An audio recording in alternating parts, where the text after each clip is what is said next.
ও একদমই হতাশ না। So nice of him. ও এমনভাবে বলেছে, এরপর আমি অনেক প্রশ্ন পেয়েছি মানুষের কাছ থেকে, আসলে কি করেন? ব্যাপারটা আসলে এরকম না। যেমন মিসবাউল হক ওর কোচ ছিল, এদের বাবর আজম ওর টিমমেট ছিল। পাকিস্তান থেকে বাংলাদেশ ভোরে ঢাকায় পা রেখেই তানজিদ তামিম মিরপুরের হোম অফ ক্রিকেটে নেমে যান সিরিয়াস প্র্যাকটিসে। পারভেজ ইমন সহ পিএসএল এ যাওয়া 5 ক্রিকেটার ম্যাচ খেললেও পেশোয়ার জালমির হয়ে একটা ম্যাচও একাদশের জায়গা পাননি তানজিদ তামিম। ব্যাপারটা হতাশ হবার মতোই।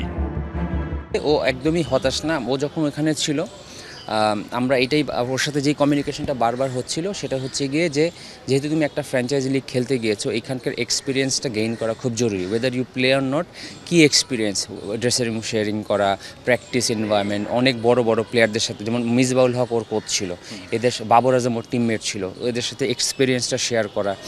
খেলতে পারলে ভালো, যদি যেহেতু খেলছিল না, এই জিনিসটা নিয়েই কথা হয়েছে যে try to gain as much as possible.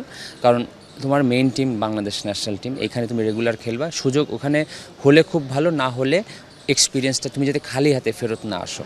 So ওইখানে ও প্র্যাকটিস করেছে, খুব মনোযোগ দিয়ে প্র্যাকটিস করেছে। বাট যেহেতু অনেকদিন গেম টাইমের মধ্যে ছিল না, আমরা সামনে একটা গুরুত্বপূর্ণ সিরিজ খেলতে গিয়েছি, এই কারণে আজকে ও এসে জাস্ট ব্যাটিং করতে আসা। সালাউদ্দিন স্যার ছিল, ন্যাশনাল টিমের কোচিং স্টাফরা ছিল, তারাও যেহেতু সামনে ও খেলবে ওয়ানডে, ওই অ্যাক্লিমেটাইজ হওয়াটার জন্যই আজকে প্র্যাকটিস করতে এসেছে।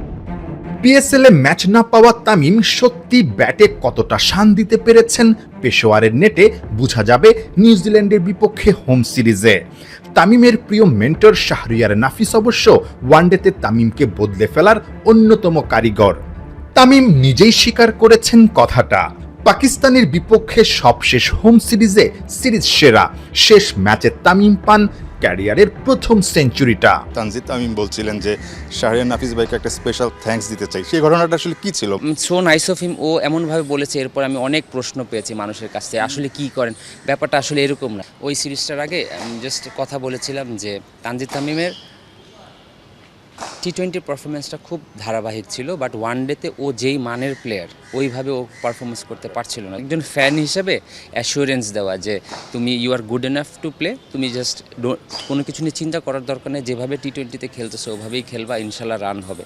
মানে এতটুকু ভরসার কথা বলে, এর চেয়ে বেশি কিছু না। হয়েছে কি, ও তো ওয়ানডে টিমে ছিল না, ওয়ানডে টিমে পার্ট ছিল, রেগুলার খেলছিল না। বাট ও বিসিএলটা ভালো খেলেছে, পরে এখানে একটা প্র্যাকটিস ম্যাচ হয়েছিল, ওইটাতে ভালো খেলেছে, 100 করেছিল। তারপরে ও সেই সুযোগটা পায় এবং সুযোগটা পেয়ে কিন্তু লাস্ট সিরিজটা ভালো করেছে। নিউজিল্যান্ডের বিপক্ষে সিরিজ সামনে রেখে কোচ সালাউদ্দিনের 1-to-1 ক্লাসে তানজিদ তামিম। ওয়ানডেতে তামিমের ছন্দ কঠিন করে দিয়েছে ফর্মে থাকা সৌম্যর সময়টা। ভালো করছেন সাইফ হাসানও। এমন প্রতিযোগিতাই বলে দিচ্ছে সামনের সময়টা দারুণ করবে বাংলার টপ অর্ডার, এমনটাই বিশ্বাস সাবেক ওপেনার শাহরিয়ার নাফিসের। দেখুন, এতটাই কম্পিটিশন, সৌম্য সরকার গত বছর পারফরমেন্স যেই অসাধারণ ছিল, এখন কম্পিটিশনের কারণে হয়তো লাস্ট সিরিজটা খেলতে পারেনি। Liton is a top order batsman. যারা আছে, যেই group of openers top order batsman আছে, দে আর ভেরি ট্যালেন্টেড, এবং আমি মনে করি তারা বাংলাদেশকে অনেক দিন সার্ভিস দিবে এবং এদের হাত ধরেই বাংলাদেশ নেক্সট লেভেলে উঠতে পারে। নাহিয়ান বিন জাসিম, ৭১।